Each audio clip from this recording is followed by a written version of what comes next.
as dust. Similarly, everything emanates from the Supreme Personality of Godhead, and in due course of time, everything enters into him again. Just as sunshine is non-different from the sun, the cosmic manifestation is also non-different from the Supreme Personality of Godhead. The Supreme Personality is therefore all-pervasive within this material creation. When the senses are active, they appear to be part and parcel of the body, but when the body is asleep, their activities are unmanifest. Similarly, the whole cosmic creation appears different, and yet non-different from the Supreme Person. My dear kings, sometimes in the sky there are clouds, sometimes there is darkness, and sometimes there is illumination. The appearance of all these takes place consecutively.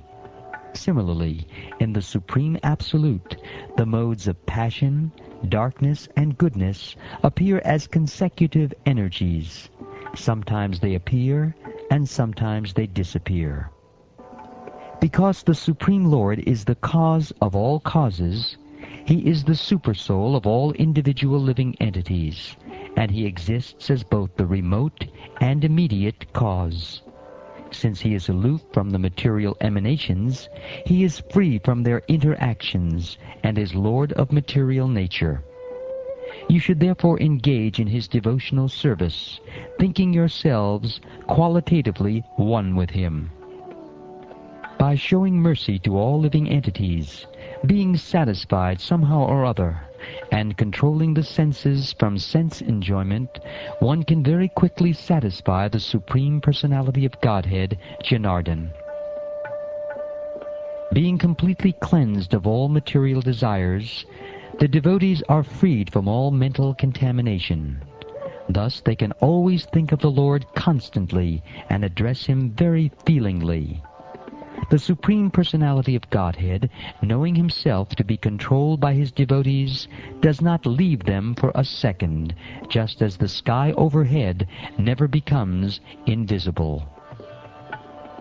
The Supreme Personality of Godhead becomes very dear to those devotees who have no material possessions, but are fully happy in possessing the devotional service of the Lord.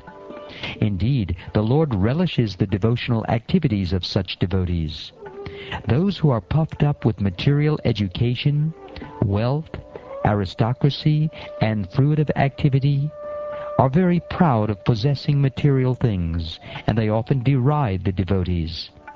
Even if such people offer the Lord worship, the Lord never accepts them.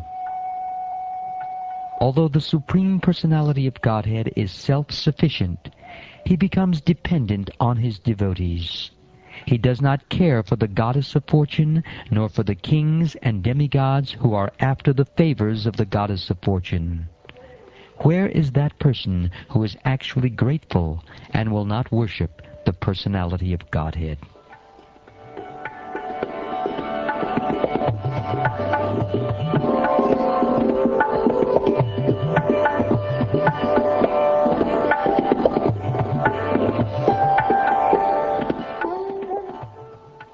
My dear King Vidura, Sri Narad Muni, the son of Lord Brahma, thus described all these relationships with the Supreme Personality of Godhead to the Prachetas. Afterward he returned to Brahmaloka. Hearing from Narad's mouth the glories of the Lord, which vanquish all the ill fortune of the world, the Prachetas also became attached to the Supreme Personality of Godhead. Meditating on his lotus feet, they advanced to the ultimate destination. My dear Vidura, I have told you everything you wanted to know about the conversation between Narad and the Prachetas, the conversation describing the glories of the Lord. I have related this as far as possible.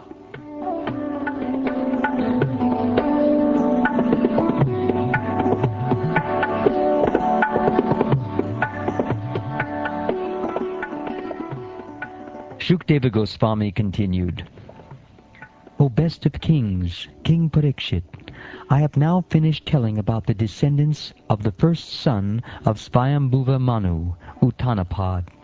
I shall now try to relate the activities of the descendants of Priyavrata, the second son of Swayambhuva Manu. Please hear them attentively.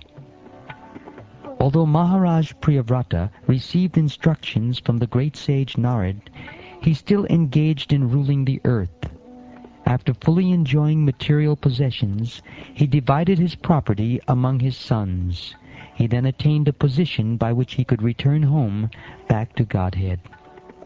My dear King, in this way, after hearing the transcendental messages of the Supreme Personality of Godhead and his devotees from the great sage Maitreya, Vidura was overwhelmed with ecstasy. With tears in his eyes, he immediately fell down at the lotus feet of his Guru, his spiritual master. He then fixed the Supreme Personality of Godhead within the core of his heart. Sri Vidura said, O great mystic, O greatest of all devotees, by your causeless mercy, I have been shown the path of liberation from this world of darkness. By following this path, a person liberated from the material world can return home back to Godhead.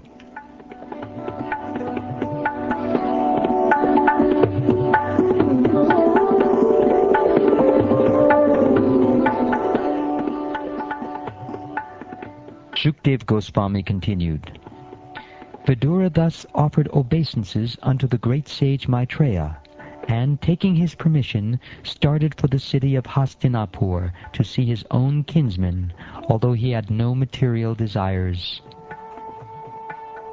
O King, those who hear these topics about kings who are completely surrendered to the Supreme Personality of Godhead obtain without difficulty a long life, wealth, good reputation, good fortune, and ultimately the opportunity to return home back to Godhead.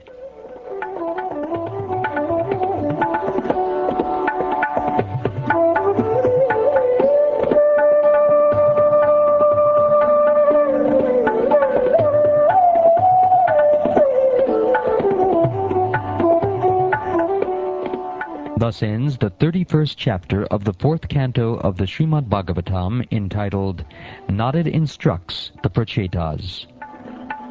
And this ends the 4th canto.